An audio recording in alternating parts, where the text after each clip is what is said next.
छंद श्री कृष्ण परमात्मा देवता ब्रह्म बीजं भक्ति शक्ति ज्ञान वैराग्ये किलकम मम श्रीमद्भागवत प्रसाद सिद्धान्ते पाठे विनियोग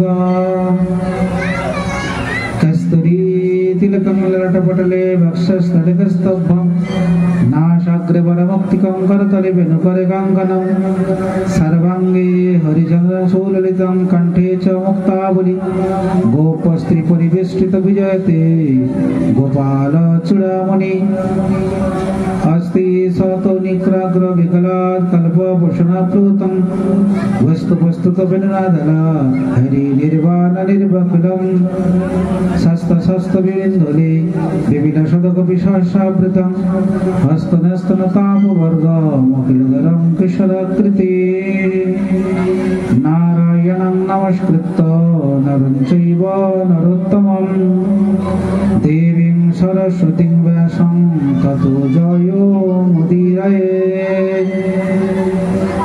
श्री भगवान नामात्मक स्वरूपिणे श्रीमद्भागवताय नमो नमः।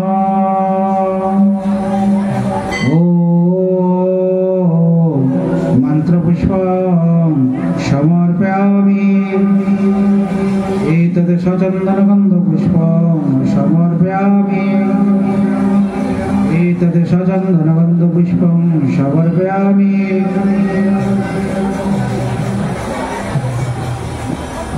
एतद् सचन्दन तुलसीपत्रं समर्पयामि एतद् सचन्दन तुलसीपत्रं समर्पयामि चन्दन तुलसीपत्रं समर्पयामि। ॐ शान्तिः ॐ शान्तिः आपद शान्ति विपद शान्ति ग्रह शान्ति गृह शान्ति पृथिवी शान्तिः अंतरिक्ष शान्तिः ॐ शान्तिः।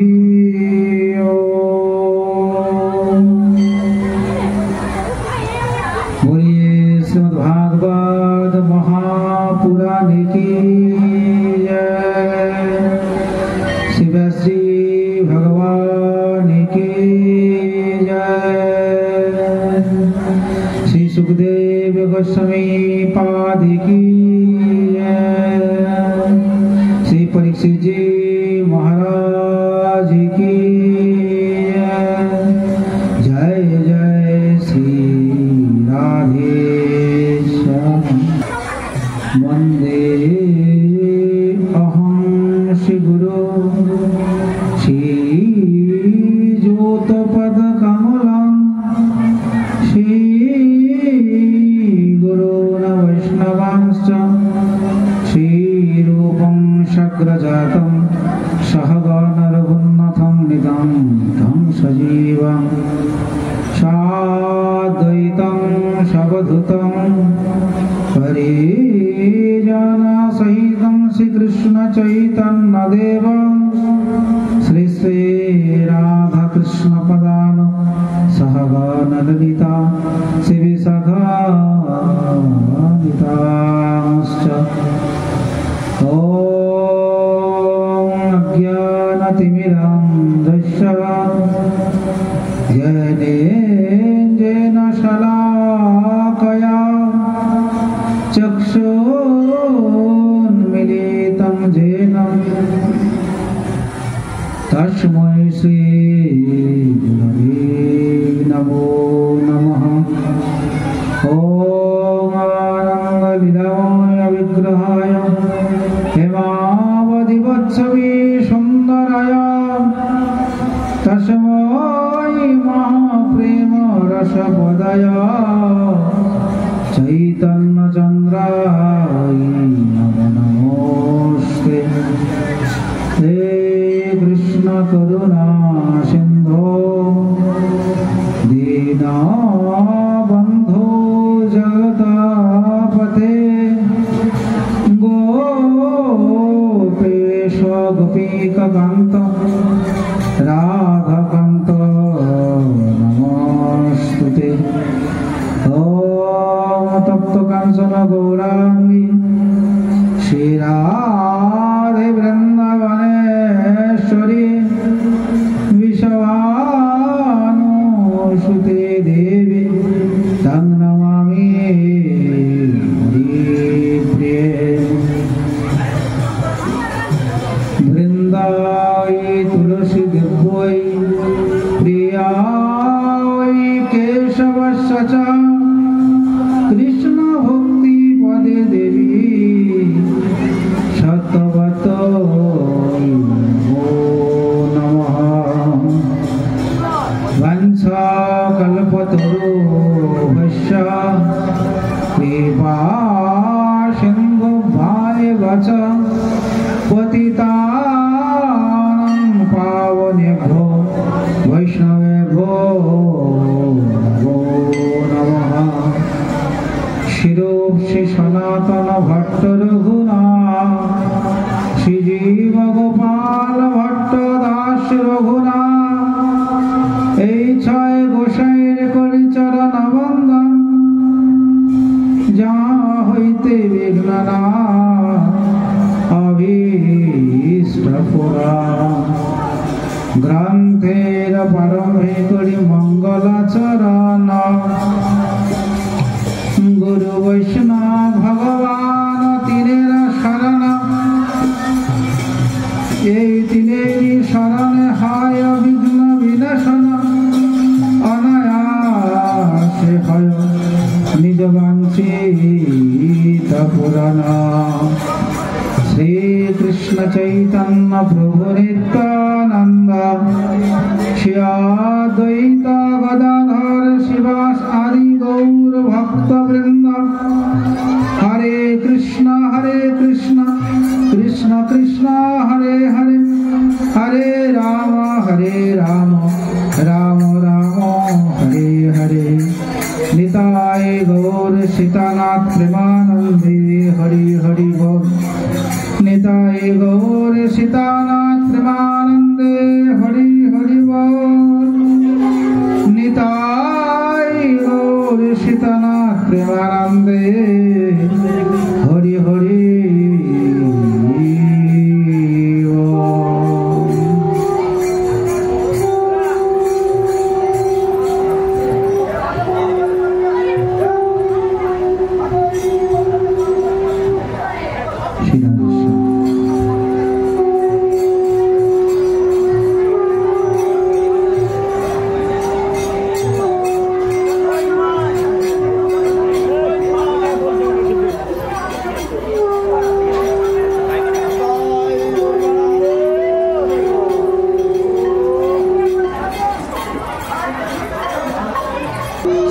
भागवत कथा श्रवण करते गले एकटू धीर स्थिर परिवेश प्रयोजन। সেই ধীর স্থির পরিবেশটি বর্তমানে নাই।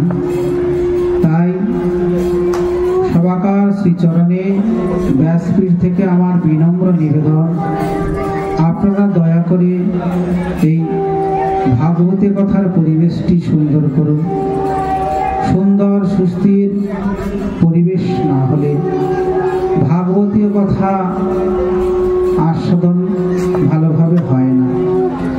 তাই সকলেই চেষ্টা করুন ভাগবতীয় কথার আসরটিকে সুস্থির রাখা, শান্তশিদ্ধ রাখা। একটু কথাবার্তা কম বলবেন। পাশাপাশি মানুষদের উদ্দেশ্যে বিনম্র আহ্বান থাকলো, যতটা সম্ভব আপনারা চেষ্টা করুন নীরবতা বজায় রাখার জন্য। আর একান্ত কথা প্রয়োজন হলে আসতে বলুন, প্রয়োজনের কথা বলুন, অপ্রয়োজনীয় কথা বলবেন না। হরে কৃষ্ণ, হরি বল।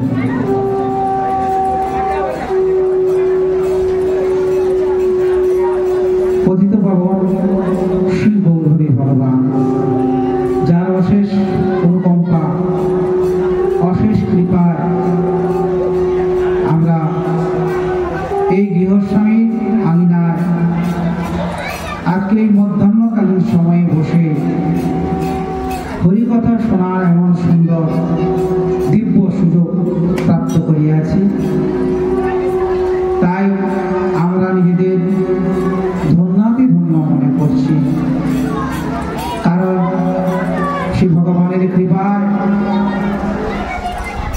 এই গৃহস্বামী আমিনায় আমরা সকলেই এই দিব্য হরিকথা শোনার জন্য একত্রিত হয়েছি।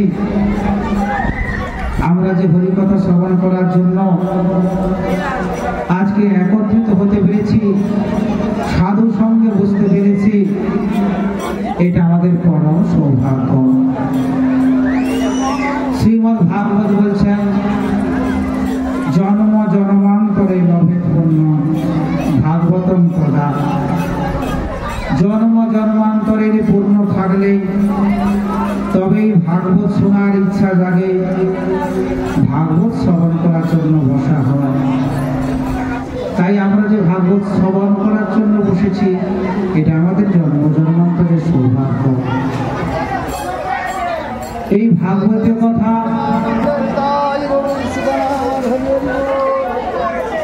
এই ভাগবতের কথা শ্রবণের পূর্বে আমি আমার পরম দয়াল ভগবত অভিন্ন শ্রী গুরুদেবের রাতুল চরণে শতকোটি দণ্ডবত প্রণাম জানাই। হে গুরুদেব, আপনি প্রসন্ন হন, কৃপা করুন। আপনার কৃপার প্রভাবে যেন কিছু হরিকথা আমার মতো অজ্ঞজনের মুখে উচ্চারিত হয়। তারপরে প্রণাম জানাই আমার পিতামাতা রাতুল চরণে, যাদের একান্ত অনুপ্রেরণায় ভক্তিপথে আসার সুযোগ পেয়েছি। সেই পিতামাতার রাতুল চরণে শতকোটি দণ্ডবত প্রণাম জানিয়ে উপস্থিত সকল সাধুগুরু বৈষ্ণব, গৌর ভক্ত, ভক্তজন, ভক্তি প্রতিমা সবাকার শ্রীচরণে ব্যাসপীঠ থেকে আমার বিনম্র শ্রদ্ধা ভক্তিযুক্ত দণ্ডবত প্রণাম জানিয়ে আসুন আমরা এই মধ্যাহ্নকালীন সময়ে হরিকথা আস্বাদন করব এবং কলিযুগে প্রাপ্ত দুর্লভ মনুষ্য জন্মকে সার্থক সর্বাঙ্গ সুন্দর করব। তবে হরিকথা শোনার জন্য আমাদের যে সৌভাগ্যের প্রয়োজন, যে সৌভাগ্য নিয়ে আজকে আমরা হরিকথা শ্রবণ করার জন্য বসেছি, তবে এইরকম হরিকথার আসর অনেক হয়, অনেক হরিকথা শোনা হয়, কিন্তু হরিকথার দ্বারা আমাদের চিত্ত শুদ্ধি হয় না, আমরা ভক্তিপথে এগিয়ে যেতে পারি না। প্রকৃত ভগবানের যে কৃপা, হরিকথার যে দিব্য প্রভাব, সেই প্রভাব থেকে আমরা বঞ্চিত হয়ে যাই।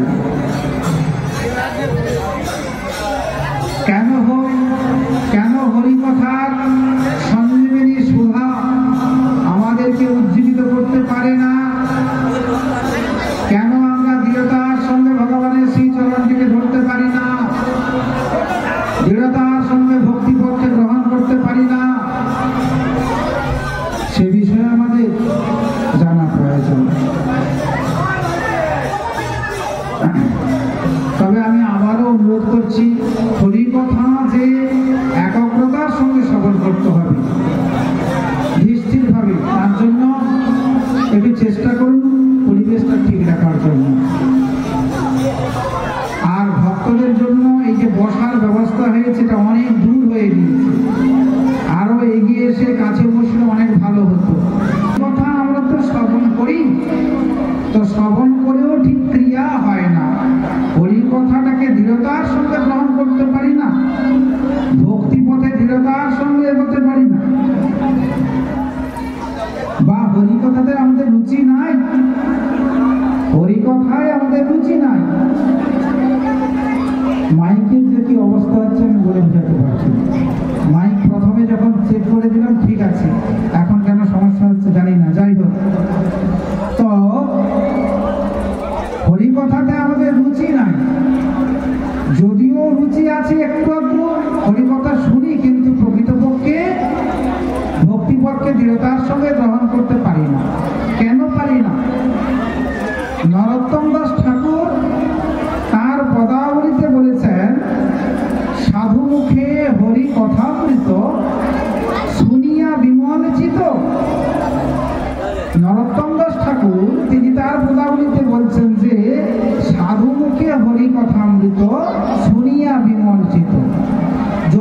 সাধু মুখে হরিকথা শ্রবণ করা যায়, তাহলে আমাদের চিত্ত বিমল হবেই হবে। ভক্তিপথকে দৃঢ়তার সঙ্গে গ্রহণ করবই করব। কিন্তু তাহলে সাধু মুখে এত হরিকথা শুনছি কেন, চিত্ত বিমল হচ্ছে না কেন? ভক্তিপথকে দৃঢ়তার সঙ্গে গ্রহণ করতে পারছি না কেন? তাহলে ঠাকুর মশাইয়ের পদটা কি মিথ্যা হয়ে গেল? তিনি বলছেন সাধু মুখে হরি কথা অমৃত শুনিয়া বিমল চিত্ত। শুনলে চিত্তটা বিমল হবেই হবে, চিত্ত বলে যাবে, ভক্তিপথে এগোবই এগোবো। কিন্তু এত কথা শুনেও সেই ক্রিয়াটা হয় না। কেন হয় না? তার কারণ ঠাকুর মশাই তার পদের দ্বিতীয় লাইনে বললেন, নাহি ভেল অপরাধ কারণ।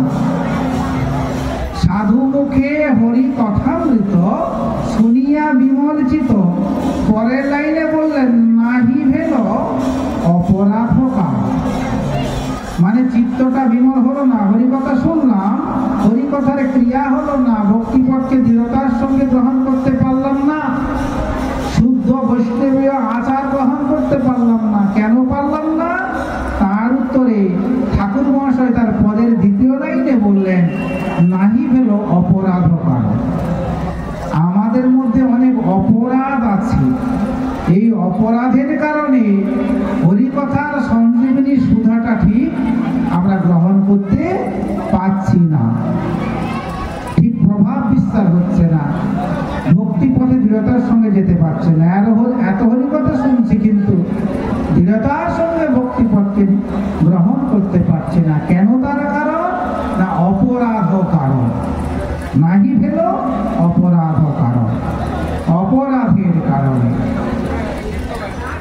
দেখবেন শারদীয়া পূর্ণিমা রজনীর যে আকাশে একেবারে গোলাকার চন্দ্রমণ্ডল বিভূষিত হয়, শারদীয়া পূর্ণিমা রজনীতে চন্দ্রমণ্ডল আকাশে বিভূষিত হয়, বিকশিত হয়, এবং তার যে জ্যোৎস্না ছটাটা চতুর্দিকে ছড়িয়ে পড়ে এবং কি সুন্দর শোভাবর্ষিত হয়।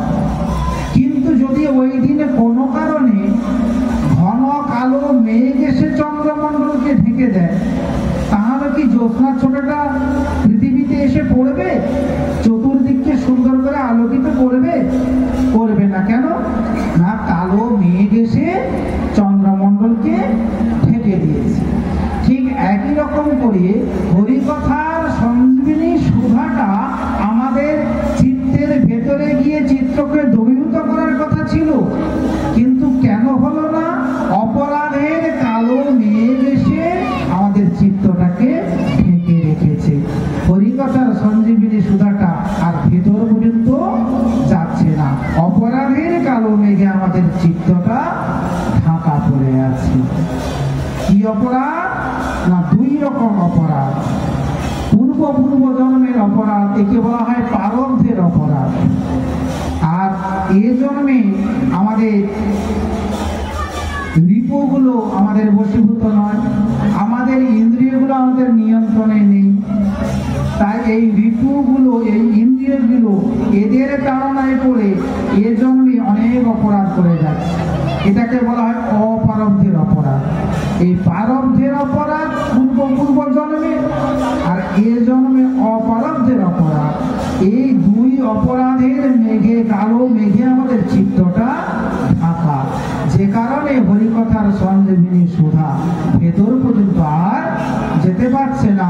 আমরা কথা শুনছি বটে, এক কান দিয়ে শুনে এক কান দিয়ে বেরিয়ে যাচ্ছে, প্রকৃতপক্ষে দৃঢ়তার সঙ্গে ভগবানের শ্রী চরণ ভজন করতে আমরা পারছি না। তাহলে আমাদের এই অপরাধের কালো মেঘটাকে দূর করতে হবে। প্রথমে এই অপরাধটাকে দূর করতে হবে। পূর্ব জন্মে আমরা যে অপরাধ করেছি জানি না কি করেছি, কিন্তু সেই অপরাধের স্মরণ করতে হবে। আর এ জন্মে অপরাধ থেকে আমাদেরকে সরে আসতে হবে, আমাদের রিপুগুলোকে বশীভূত করতে হবে, আমাদের ইন্দ্রিয়গুলোকে নিয়ন্ত্রণ করতে হবে, তবেই কিন্তু আমরা অপরাধ করা ছেড়ে দেব। এইভাবে অপরাধ থেকে মুক্ত হয়ে ভগবানের অমৃতময়ী ভাগবতীয়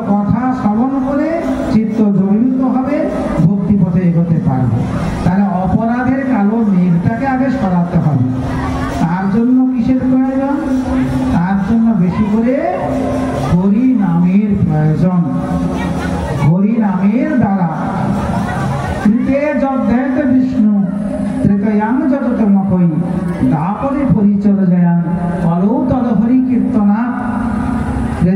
সত্য যুগে যেটা ধ্যান তপস্যা করে ভগবানকে পাওয়া যেত, ত্রেতার যুগে যাগযজ্ঞ করে ভগবানকে পাওয়া যেত, দাপর যুগে সেবা পরিচর্যার দ্বারা যে ভগবানকে পাওয়া যেত, এই যুগে কেবলমাত্র হরিনাম সংকীর্তনের দ্বারা সেই ভগবানকে প্রাপ্ত করা যাবে। নিতাই গৌর প্রেমানন্দে হরি বল। তাহলে হরের নাম হরের নাম হরের নাম কেবলম কালো নাস্তেব্য নাস্তেব্য নাস্তেব্য গতির অন্যথা। কলিযুগে হরিনাম ছাড়া গতি নাই।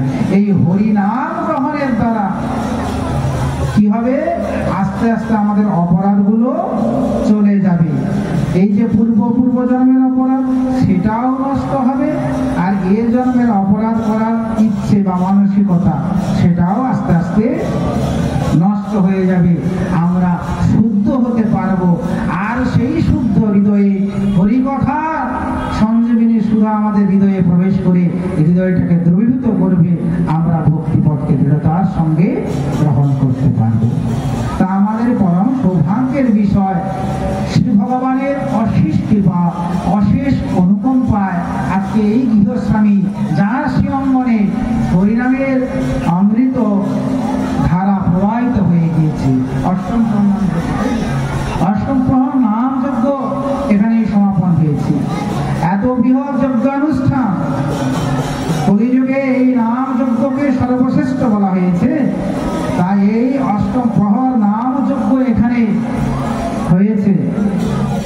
তাহলে এই বিশাল মহতীয় যজ্ঞ, এই যজ্ঞের দ্বারাই কিন্তু এই যজ্ঞে শুধু গৃহস্বামী যজ্ঞ করবেন তা নয়, এই যজ্ঞের সঙ্গে আমাদের সকলের যুক্ত হতে হবে। তার দ্বারা আমরা সকলেই পবিত্র হব, আমাদের সকলের পাপ তাপ নষ্ট হয়ে যাবে। আমরা শুদ্ধ হৃদয়ে হরিকথা গ্রহণ করে ভক্তি পথের আশ্রয় নিয়ে ভগবানের শ্রীচরণ লাভ করব এবং আমাদের মনুষ্য জীবন সার্থক হবে। তাই যাই হোক, ভগবানের অশেষ কৃপায় সেই অষ্টপ্রহর নামযজ্ঞ সমাপন হয়েছে। সমাপনান্তে এই মধ্যকালীন সময়ে হরিকথার এমন সুন্দর দিব্য আয়োজন এবং সেই আয়োজনকে সামনে রেখে ভগবানের প্রসাদ, ভগবত প্রসাদ, ভগবানের অধরামৃত সেই প্রসাদেরও সুন্দর ব্যবস্থা হয়েছে। অতএব আসুন আমরা সেই নাম যজ্ঞে সকলে সম্মিলিত হয়েছি। তার পরবর্তীকালে মধ্যকালীন সময়ে হরিকথা আস্বাদন করব যা কিঞ্চিত অল্প সময়ের জন্য, এবং তারপর ভগবানের অধরামৃত প্রসাদ গ্রহণ করে নিজেদের চিত্ত শুদ্ধ করব এবং ভক্তি পথে এগিয়ে যাব। এটাই হবে আমাদের একমাত্র সংকল্প, একমাত্র কর্তব্য। নিতাই গৌর প্রেমানন্দে হরি বল। তো আজকের এই সুন্দর পরামর্শ মাঙ্গলিক শ্রীমদ্ ভাগবত কথার এই আয়োজন, দিব্য এই আয়োজনে যারা এসেছেন আপনারা সকলে বড় ভাগ্যবান। কারণ এই হরিকথা সকলের তো আর সুযোগ হয় না, কারণ কলিযুগে হরিকথার বিশেষ প্রভাব আছে। হরিকথার দ্বারাই আর কিছু করা লাগে না, অনায়াসেই ভগবানকে পাওয়া যায়। কে পেয়েছিলেন? মহারাজ পরীক্ষিত। তিনি কেবলমাত্র 7 দিন ভাগবত কথা শ্রবণ করে ভগবানকে প্রাপ্ত করেছিলেন। তো সুতরাং কলিযুগে হরিকথার কিন্তু বিশেষ প্রভাব রয়েছে। এই হরিকথার দ্বারা আর কিছু করা লাগবে না, ভগবানকে পাওয়া যাবে। তো পরীক্ষিত মহারাজ তার 7 দিন সপ্তাহকাল ধরে কথা শ্রবণ করেছিলেন। আমাদের সেই সুযোগ নেই, অল্প সময়ের জন্য আমরা বসেছি, তাহলে কি আমরা সেই কৃপা পাবো না? না, ভাগবত বলছেন, তার মাহাত্ম্যে বলছেন যে যদি কেবলমাত্র ভাগবতের অর্ধমাত্র শ্লোককেও শ্রবণ করতে পারে, আস্বাদন করতে পারে, তাতেই ভগবানের কৃপা সে প্রাপ্ত করতে পারে। সুতরাং ভাগবত এক মহিমান্বিত গ্রন্থ। সকল গ্রন্থের সার বলা হয় গ্রন্থ সম্রাট শ্রীমদ্ ভাগবত মহাপুরাণ। বলিয়ে ভাগবত ভগবান কি, ভাগবত মহাপুরাণ কি, বলিয়ে ভক্তবৎসল ভগবান কি। নিতাই গৌর প্রেমানন্দে হরি হরি বল। এবার শ্রী ভগবানের কথা প্রবেশের পূর্বে কিঞ্চিত আজকের দিনের একটু বিশেষ তাৎপর্য না বললে নয়। তো আজকে একটি বিশেষ আজকে সেই দশহরা গঙ্গা পূজার দিন, এই একটি পবিত্র তিথি। এই তিথিতে বসে আমরা হরিকথা শুনছি, এটা আমাদের আবার বিশেষ কার্যকরী। বিশেষ বিশেষ তিথি, নক্ষত্র, মাস, দিনক্ষণ তার বিশেষ প্রভাব থাকে। হরিকথা সব দিন শোনা হবে, হরিকথা হরিভজন সব দিন হবে, কিন্তু তার মধ্যে বিশেষ তিথি, বিশেষ দিনক্ষণ, বিশেষ মাসে বিশেষ বিশেষ কৃপা প্রাপ্ত করা যায়। তা আজকে একটি সেরকম বিশেষ দিন, দশহরা গঙ্গা পূজার দিন। মকর বাহিনী মা গঙ্গা, তার আজকে পুজোর দিন, তার আরাধনার দিন। তাদের এই দিনে বসে হরিকথা শোনার একটা বিশেষ প্রভাব কিন্তু আমরা, বিশেষ ভগবানের কৃপা আমরা লাভ করতে পারি। শ্রীমদ্ ভাগবত মহাপুরাণ, এই শ্রীমদ্ ভাগবত মহাপুরাণে নবম স্কন্ধে, সেখানে এই গঙ্গা দেবীর কথা আলোচনা আছে। সেখানে কিভাবে গঙ্গা দেবী মর্তে অবতরণ করেছেন সে কথা সুন্দর করে বর্ণনা আছে। সূর্য বংশের বর্ণনা করছেন সুখদেব গোস্বামী পাদ, আর পরীক্ষিত মহারাজ অনর্গল চিত্তে সেই কথা শ্রবণ করছেন।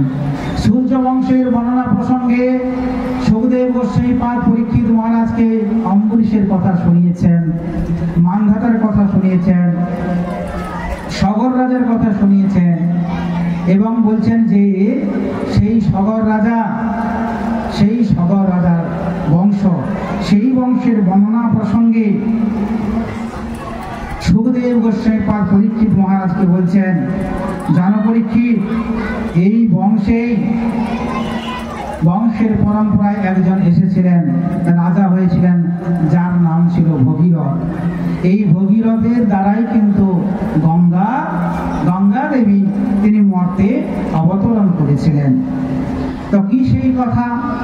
পরীক্ষিত মহারাজ বলছেন, প্রভু কৃপা করে তাহলে সেই কথা কিঞ্চিৎ দিগদর্শন করা। তা সেই প্রসঙ্গে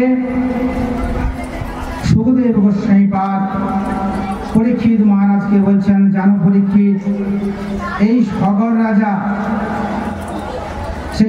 রাজা তিনি একবার একটি যজ্ঞ করেছিলেন, অশ্বমেধ যজ্ঞ।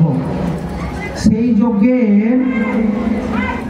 অশ্বটাকে প্রেরণ করে দেওয়া হয়েছিল, কিন্তু সেই অশ্বটিকে চুরি করে নিয়ে চলে গেল ইন্দ্র।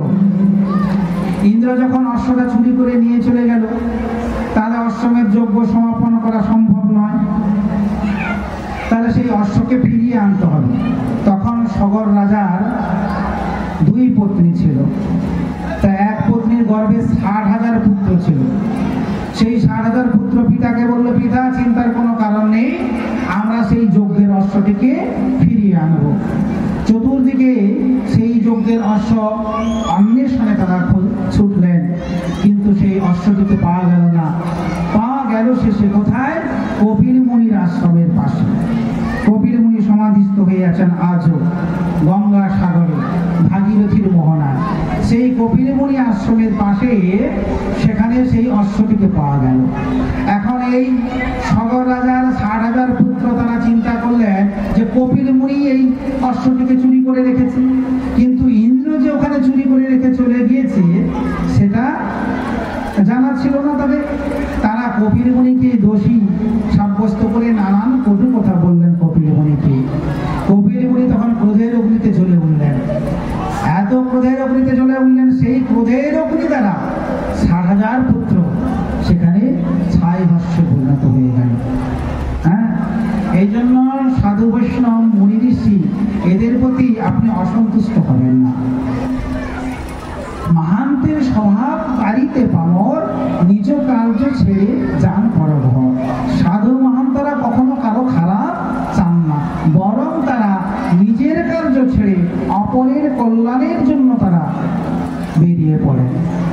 সাধুনাং দর্শনম লোকে সর্বসিদ্ধি পরম। শ্রীমদ্ ভাগবত বলছেন, সাধুর দর্শনেই পবিত্র হয়ে যাওয়া যায়, সাধুর দর্শনেই সমস্ত ফল প্রাপ্ত হওয়া যায়। এই জন্য সাধু এমন কিছু খারাপ কাজ কখনোই করতে পারেন না। তা বোঝা উচিত ছিল ওই 60,000 পুত্র সগর রাজা, তাদের বোঝা উচিত ছিল কপিল মুনি এ কাজ করতে পারেন না। যে কপিল মুনি প্রদানের মধ্য দিয়ে তাকে উদ্ধার করে মুক্ত করে আজও তিনি সমাধিস্থ হয়ে আছেন এই জগৎকে উদ্ধার করার জন্য। প্রতি বছর মকর সংক্রান্তিতে কত ভক্তের ভিড় হয়ে যায়, ওই সাগর সঙ্গমে সকলে গিয়ে একত্রিত হয়। তো যাই হোক, সেই কপিল মুনির আশ্রমে একবার যাবেন, সেখানে কপিল মুনির সেই সমাধিতে পুজো দেবেন, প্রণাম করবেন এবং কৃষ্ণ ভক্তি প্রার্থনা করবেন। তিনি আজ কৃষ্ণ ভক্তি প্রদান করার জন্য সমাধিস্থ হয়ে আছেন। যাই হোক, সেই কপিল মুনিকে চোর সাব্যস্ত করলেন, সে কারণে সেই কপিল মুনির ক্রোধের অগ্নিতে এই 60,000 পুত্র, সকল রাজার 60,000 পুত্র ভস্মীভূত হয়ে গিয়েছিল। পরবর্তীকালে কপিল মুনি পরবর্তীকালে সগর রাজার অন্য এক পত্নী, সেই পত্নীর গর্ভজাত সন্তানের সন্তান, অর্থাৎ সগর রাজার নাতি, সেই নাতি তিনি, তার নাম ছিল অংশুমান। সেই অংশুমান তিনি কিন্তু পরবর্তীকালে ওই কপিল মুনির আশ্রমে গেলেন এবং সেই মুনিবরকে প্রণাম করলেন, প্রণাম করে তার স্তবস্তুতি করলেন। তখন কপিল মুনি তার সেই ভক্তিতে প্রসন্ন হলো এবং কপিল মুনি সমস্ত কথা খুলে বললেন যে তোমার কাকারা এখানে ভস্মীভূত হয়েছে, তারা শুধুই আমাকে দোষী বলে মনে করে নানান কটু কথা বলেছে, তার কারণে তারা এখানে ভস্মীভূত হয়ে গিয়েছে। যাই হোক, এই যে অশ্ব তুমি দেখতে পাচ্ছ, এই অশ্ব তুমি নিয়ে যাও। এই অশ্ব আমি চুরি করিনি, এই ইন্দ্র চুরি করে এখানে রেখে দিয়ে গিয়েছে, তুমি ফিরিয়ে নিয়ে যাও, যজ্ঞ সমাপন হোক। এই বলে সেই অংশুমান সেই অশ্বটিকে নিয়ে গেলেন এবং যজ্ঞ সমাপন হলো। পরবর্তীকালে অংশুমান তিনি এলেন এই কপিল মুনির কাছে, মুনিবরকে অনেক করে অনুনয় বিনয় করে বললেন, হে মুনিবর, তাহলে আমার কাকারা কি মুক্ত হবে না, তারা কি উদ্ধার হবে না? তখন কপিল মুনি বললেন, যদি কোনোভাবেই গঙ্গাকে মর্তে অবতরণ করানো যায়, সেই গঙ্গা দেবীর স্পর্শ পেলে ওই সেই ছাই ভস্যগুলো যদি কোনোভাবে গঙ্গার জলে স্পর্শ পায়, তবেই কিন্তু সেই 60,000 পুত্র ওখান থেকে মুক্ত হয়ে ভগবানের চরণটি প্রাপ্ত করতে পারবে। তখন সেই অংশুমান অনেক চেষ্টা করেছিল গঙ্গাকে মর্তে অবতরণ করার জন্য, কিন্তু পারেননি। তারপরে পরবর্তীকালে অংশুমানের পুত্র দিলীপ, তিনিও চেষ্টা করেছিলেন এই গঙ্গাকে মর্তে অবতরণ করানোর জন্য, কিন্তু তিনিও পারেননি। তৎপশ্চাৎ তার পুত্র, দিলীপের পুত্র ভগীরথ, তিনি কিন্তু গঙ্গা দেবীর আরাধনা করলেন, দিব্য গঙ্গা দেবীর তপস্যা করলেন। গঙ্গা দেবী প্রসন্ন হলেন। গঙ্গা দেবী কোথায়? গঙ্গা দেবী কোথায় আছে? গঙ্গা দেবী প্রথমে কিন্তু শ্রী ভগবানের চরণ থেকে এই গঙ্গার উৎপত্তি। যখন বলি রাজাকে ছলনা করে তার 3 পদ ভূমি নেয়ার জন্য বামনদেব ভগবান গিয়েছিলেন, সেখানে বলি রাজার কাছে 3 পদ ভূমি চেয়েছিলেন এবং এক পদ ভূমিতে সর্বস্ব নিয়ে নিচ্ছেন। প্রথমে 1 পদ ভূমিতে বলির সমুদয় ভূভাগ গ্রহণ করে নিলেন, দ্বিতীয় পদ ওপরের দিকে চলে গেল, জনলোক, মহলোক, তপলোক, ব্রহ্মলোক পর্যন্ত চলে গেল ওই চরণ, একেবারে সমস্ত ঊর্ধ্বলোককে গ্রহণ করে নিল ওই চরণ। তৃতীয় চরণ অবশ্য বলি তার মস্তক পেতে দিয়েছিলেন যে প্রভু, তৃতীয় চরণ আপনি আমার মস্তকে রাখুন।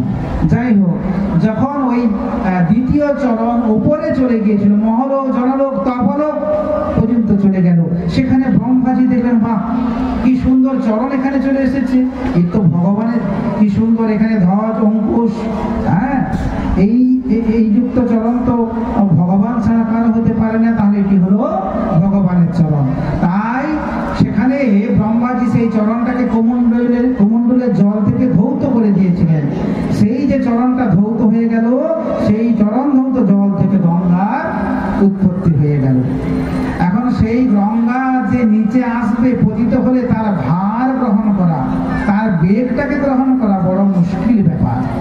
তা গঙ্গা দেবী ভগীরথের আরাধনায় প্রসন্ন হলেন, বললেন যে আমি মর্তে যাব, তোমার আরাধনায় আমি প্রসন্ন হয়েছি, আমি বড় খুশি হয়েছি।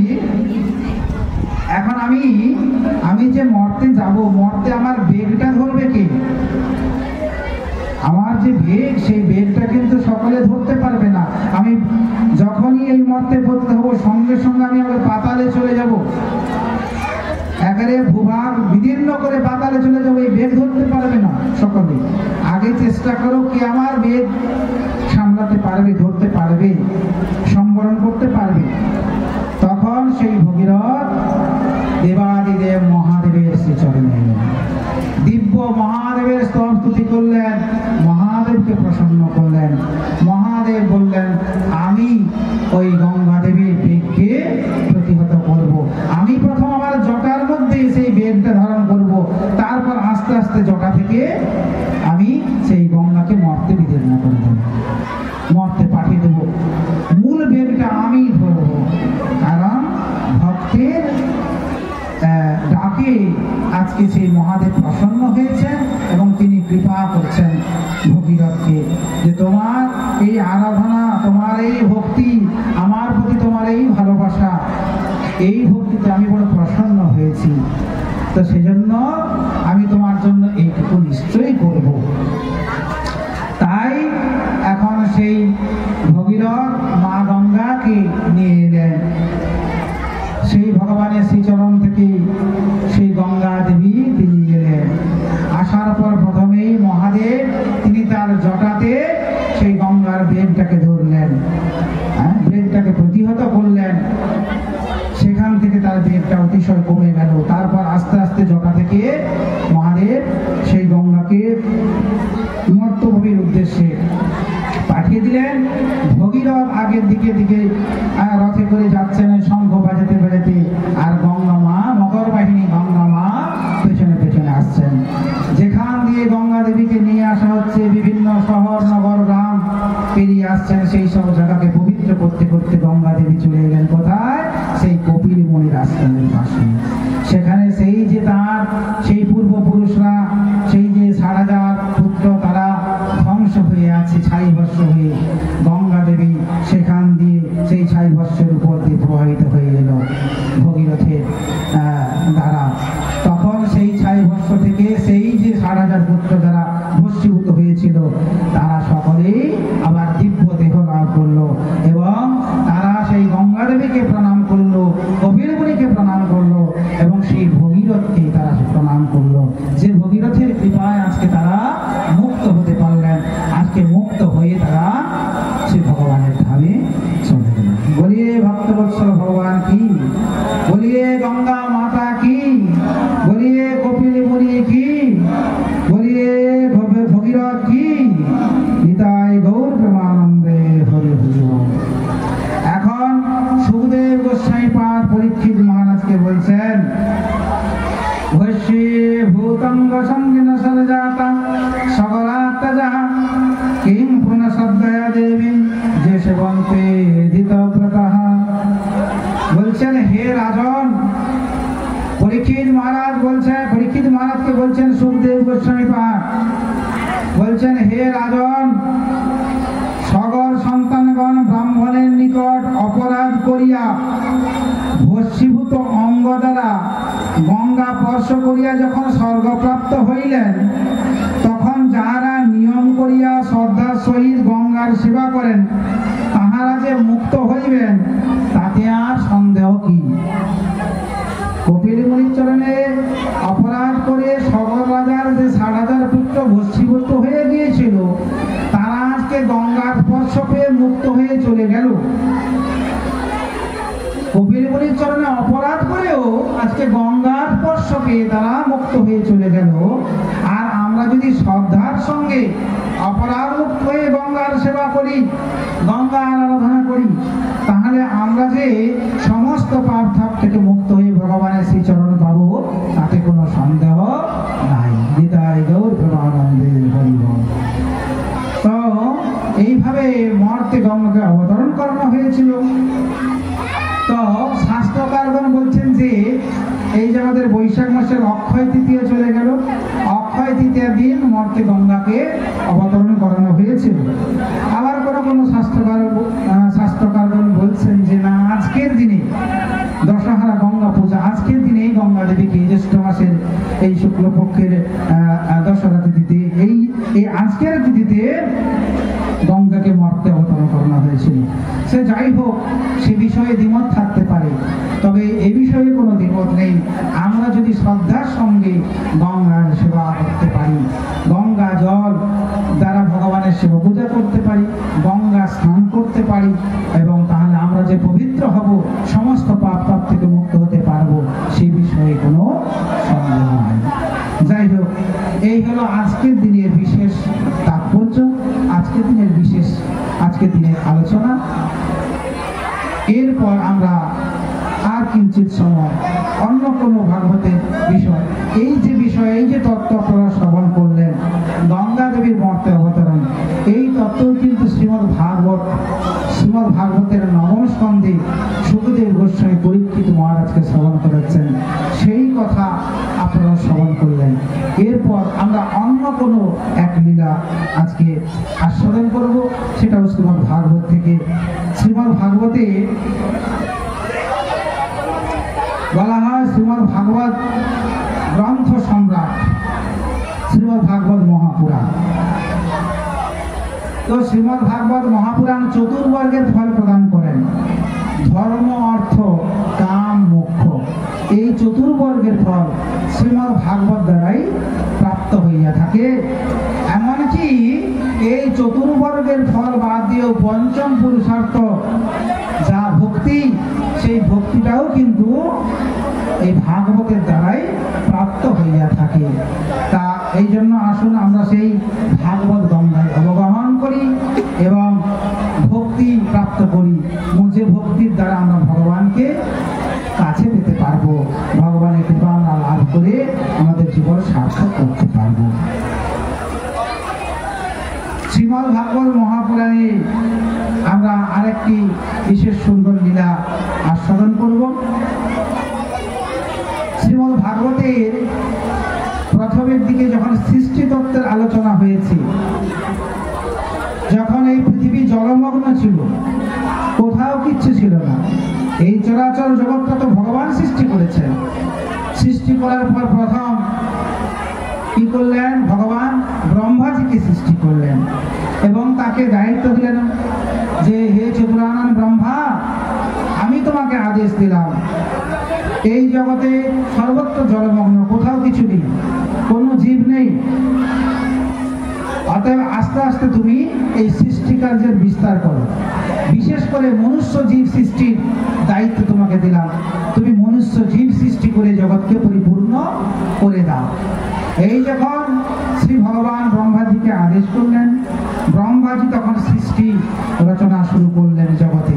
প্রথম সৃষ্টির প্রারম্ভের কথা বলছি, তখন আমরা কেউ সৃষ্টি হইনি, ব্রহ্মা একা সৃষ্টি হয়েছেন। ভগবানের কাছ থেকে আদেশ পাওয়ার পর ব্রহ্মা তিনি সৃষ্টি কার্য শুরু করলেন। তিনি কি করলেন না, তিনি প্রথমে তার শরীর থেকে একটি নারী এবং একটি পুরুষের সৃষ্টি করলেন। নারীটির নাম হলো শতরূপা আর পুরুষটির নাম হলো মনু। এই সৃষ্টির প্রারম্ভে প্রথম ভগবানের কাছ থেকে কৃপা আশীর্বাদ নিয়ে চতুরানন ব্রহ্মা তিনি প্রথম নারী পুরুষ সৃষ্টি করলেন। পুরুষটির নাম হলো মনু এবং স্ত্রীলোকটির নাম হলো শতরূপা। এই মনু শতরূপার মিলন হলো। এই মনু শতরূপার মিলনে 5টি সন্তান উৎপন্ন হলো। এই 5টি সন্তানের মধ্যে 3টি কন্যা সন্তান। এই 3টি কন্যা সন্তান হলো আকুতি, দেবহূতি, প্রসূতি। আর 2টি পুত্র সন্তান প্রিয়ব্রত এবং উত্থানপাদ। এই 5টি সন্তান সৃষ্টি হয়েছিল প্রথম মনু শতরূপার মিলনে। এই 5টি সন্তানের দ্বারা আরো সন্তান উৎপন্ন হয়, এদের সংসার হলো, সন্তান উৎপন্ন হলো, তাদের আবার সংসার হলো, সন্ততি উৎপন্ন হলো। এইভাবে আস্তে আস্তে জগতে এত মানুষ আমরা সৃষ্টি হয়েছি। তাহলে এত মানুষ জগতে আমরা সৃষ্টি হয়েছি কোথা থেকে? না, ভগবান নির্দেশ করেছিলেন ব্রহ্মাকে, ব্রহ্মা তার শরীর থেকে নারী পুরুষ সৃষ্টি করেছিলেন মনু এবং শতরূপাকে। তাদের কাছ থেকে 5টা সন্তান হয়েছিল। সেই সন্তানের পরম্পরা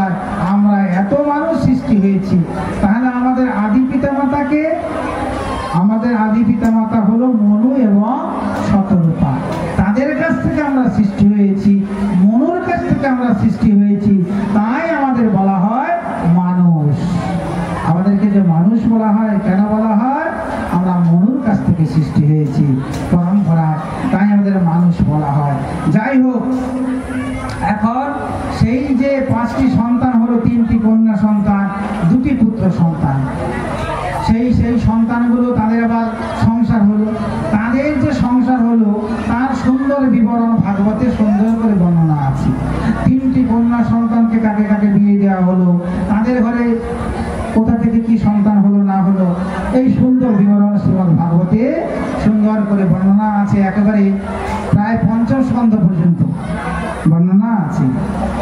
তো আমরা দেখব আজকে আমাদের যে বিষয়ে আমরা একটু আস্বাদন করব, তা হলো মনুর যে 2জন পুত্র সৃষ্টি হয়েছিল, জন্মগ্রহণ করেছিল 2জন পুত্র, মনু এবং শতরূপা মিলনে, প্রিয়ব্রত এবং উত্থানপাদ। সেই উত্থানপাদের বংশে আমরা পৃথু মহারাজ, তার চরিত্র একটু আস্বাদন করব। পৃথু মহারাজ, এই উত্থানপাদের বংশে পৃথু মহারাজের উৎপত্তি। উত্থানপাদের পুত্রের নাম কি ছিল? ধ্রুব। কি যে ধ্রুব 5 বছর বয়সে ভগবানকে প্রাপ্ত করেছিলেন, সে কথা আপনারা সকলেই শ্রবণ করেছেন। যাই হোক, সেই ধ্রুবের বংশের পরম্পরায় পৃথু মহারাজের উৎপত্তি হয়েছিল। সেই ধ্রুবের পরম্পরায় অঙ্গরাজা, তার উৎপত্তি হয়েছিল। অঙ্গরাজা সুন্দর করে রাজকার্য পরিচালনা করেছিলেন, সুন্দরভাবে রাজ্য পরিচালনা করেছিলেন, প্রজাদের ভালোবেসেছিলেন, প্রজাদের সুখে রেখেছিলেন।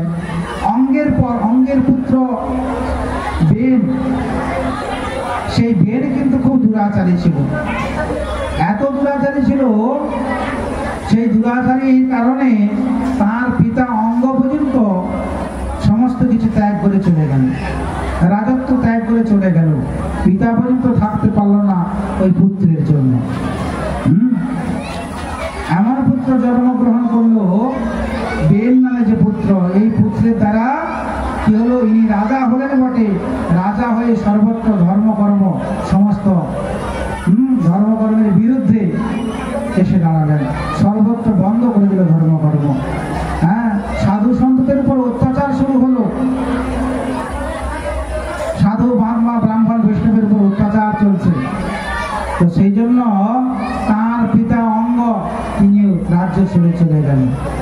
এখন এই সমস্ত ব্রাহ্মণেরা, সাধু মহাত্মারা, তারা একত্রিত হয়ে চিন্তা করলেন, এই রাজ্যে তো অরাজকতা নেমে আসবে, বিশৃঙ্খলা সৃষ্টি হয়েছে। আমাদের এই রাজা এতদিন পর্যন্ত সমস্ত এই ধ্রুবের পরে এই যে বংশের পরম্পরা, সুন্দর পরম্পরা চলছিল, এখন এই বেন রাজার আমলে সব তো শেষ হয়ে যাবে, আমরাও পর্যন্ত শেষ হয়ে যাব। তার আগেই আমাদের একটা ব্যবস্থা করতে হবে। তখন সেই সকল সাধু মহাত্মারা সকলে সম্মিলিত হলেন। তারা কি করলেন?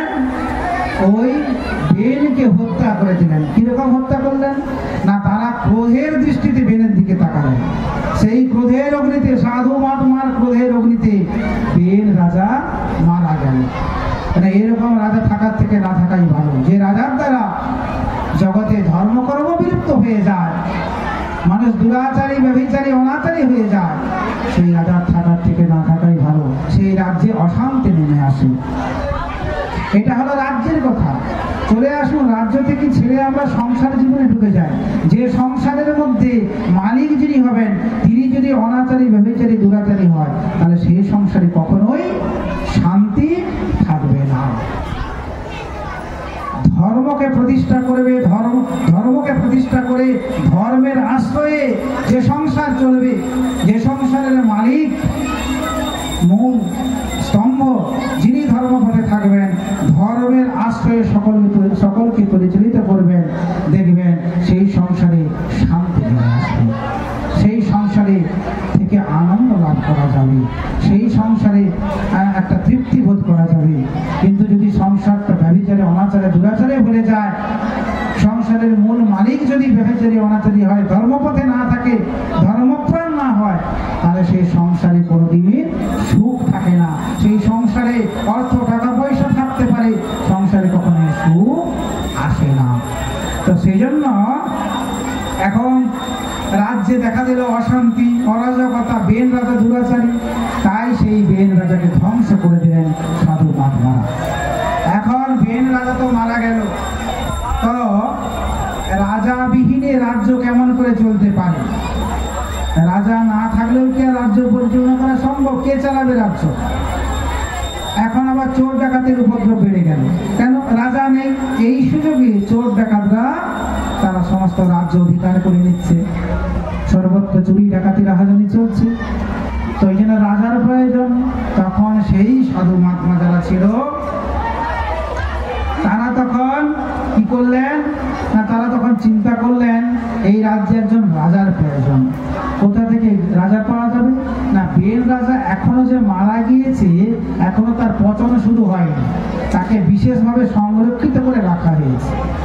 তো সেই জন্য তারা তখন কি করলেন, তারা তখন সেই বেন রাজার দুটি বাহুকে মন্থন করলেন। যে মৃত বেন রাজা, সেই মৃত বেন রাজার দুটি বাহুকে তারা বিশেষ মন্থন করলেন। বিশেষ মন্থনের দ্বারা কি হলো না, না এই ডান হাত থেকে একটি পুরুষ আর বাম হাত থেকে একটি নারীর উৎপত্তি হয়ে গেল।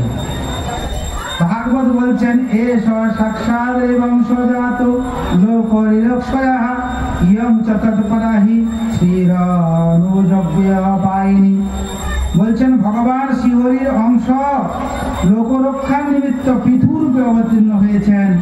নিরন্তর ভগবানের সেবায় নিরত তার নিত্য সহচরী লক্ষ্মী দেবী অর্চির ধারণ করে আবির্ভূত হলেন।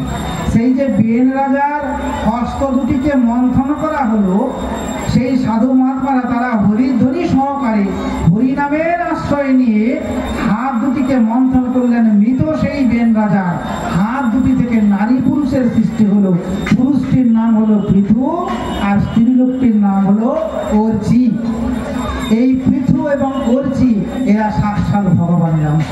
সাক্ষাৎ ভগবান আদিদেব নারায়ণ তাঁর অংশরূপে আজকে পৃথু এলেন, আর লক্ষ্মী দেবীর অংশরূপে অর্চি তিনিও এলেন।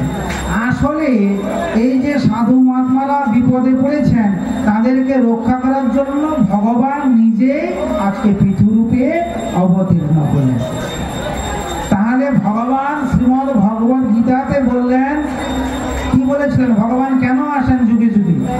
তিনি বলছেন পরিত্রাণায় সাধুনাম, সাধুদের পরিত্রাণ দেওয়ার জন্য, বিনাশায় চ দুষ্কৃতম, দুষ্কৃতিকে দমনের জন্য, এবং 3 নম্বর পয়েন্ট কি? ধর্ম সংস্থাপনার্থায় সম্ভবামি যুগে যুগে।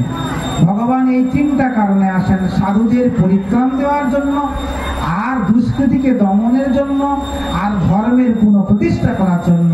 তাই আজকে দেখা গেল কি না, সেই ভগবান শ্রীহরি নিজ অংশে পৃথুরূপে অবতীর্ণ হলেন সাধু মহাত্মাদেরকে রক্ষা করার জন্য আর পুনরায় ধর্মকে প্রতিষ্ঠা করার জন্য আর দুষ্কৃতিকে দমনের জন্য। ভগবান পৃথুরূপে আর লক্ষ্মী দেবী অর্চি রূপে এই পৃথু অর্চি যুগপদ মিথুন স্বামী স্ত্রী উৎপন্ন হলো। তো এদের বিবাহ হলো যথাসময়ে। এবার সিংহাসনে অভিষিক্ত করা হলো এদেরকে। সেই সমস্ত ব্রাহ্মণ পণ্ডিতেরা যারা ছিল তারা পৃথুকে সিংহাসনে বসালেন। সৌঅভিষিক্ত মহারাজ সুবাসা সাধালঙ্কৃত পতনাচিরসালঙ্কৃত বিরেজ অগ্নি বা পরহ। শোভন বস্ত্র অলঙ্কারে বিভূষিত হয়ে পৃথু মহারাজ তাঁর পত্নী অর্চি দেবীকে সঙ্গে নিয়ে সিংহাসনে বসলেন। তাহলে আমরা যে পরম্পরাকে শুনছি, সেই মনু শতরূপা তাদের পুত্র উত্থানপাদ, সেই বংশের পরম্পরায় আজকে আমরা শ্রবণ করছি পৃথু এবং অর্চি দেবীর উৎপত্তি। এই পৃথু অর্চি দেবী সিংহাসনে পৃথু সিংহাসনে বসেছেন, অর্চি দেবীকে সঙ্গে নিয়ে তিনি রাজা হয়েছেন। এবার সেই যখন পৃথু সিংহাসনে বসলেন, বসার সঙ্গে সঙ্গে তখন অনন্তর সুত মাগধ এবং বন্দীগণ মানে বন্দনাকারী তারা স্তুতি পাঠের জন্য উপস্থিত হলো। মানে যারা রাজ্যে স্তুতি করেন, রাজার স্তুতি করে বেড়ান, রাজার প্রশংসা করেন, স্তব স্তুতি করে রাজাকে সন্তুষ্ট করেন এবং রাজার কাছ থেকে কিছু উপঢৌকন লাভ করেন। সেই বন্দনাকারীগণ তারা এসে উপস্থিত হল। তারা উপস্থিত হয়ে প্রথমেই তারা সেই পৃথুর বন্দনা শুরু করলেন। কি সুন্দর করে পৃথুর গুণ মহিমা তারা বর্ণনা শুরু করলেন। এই যখন পৃথুর গুণ মহিমা তারা বর্ণনা করছেন, সঙ্গে সঙ্গে পৃথু মহারাজ সকলকে থেমে যেতে বললেন। সেই বন্দনাকারীদের সকলকেই থেমে যেতে বললেন। বলছেন যে আমার বন্দনা করার কোনো প্রয়োজন নাই। কি সুন্দর বলছেন, তিনি বলছেন তস্মাৎ পরেক্ষসমুদ প্রসূতান্নলং পরিষ্যত স্তোত্রমপি চ বাচঃ সত্যোত্তম শ্লোক গুণানুবাদে যোগুষ্কৃতমন স্তবয়ন্তি সব্বা। এখন সেই পৃথু মহারাজ সেই বন্দনাকারী যারা ছিল তাদেরকে বলছেন আপনারা বন্দনা করবেন না, আপনারা থেমে যান। আপনাদের যা প্রয়োজন, যা উপঢৌকন প্রয়োজন আমি দিয়ে দেব, কিন্তু আমার বন্দনা আপনারা করবেন না দয়া করে। কি বলছেন? যদি কারো বন্দনা করা হয়, কারো প্রশংসা করা হয়, সে তো আরো বেশি করে প্রশংসা শোনার জন্য অভিলাষী পায়। কি আমরা জগতের প্রত্যেকটা মানুষ চাই যে সকলে আমাকে ভালো করে প্রশংসা করুক, হ্যাঁ আমার খুব প্রশংসা করুক, এটাই তো চায়। কিন্তু আজকে পৃথু মহারাজ সিংহাসনে বসে তিনি বলছেন আমার প্রশংসা প্রয়োজন নেই। কি সুন্দর করে তিনি বলছেন হে মধুরবাসী স্তাবক বৃন্দ, হে বন্দনাকারীগণ, ভবিষ্যতে আমার গুণের প্রকাশ ঘটলে তখন আমার কীর্তি সম্পর্কে তোমরা যত ইচ্ছা স্তুতিগান করতে পারবে।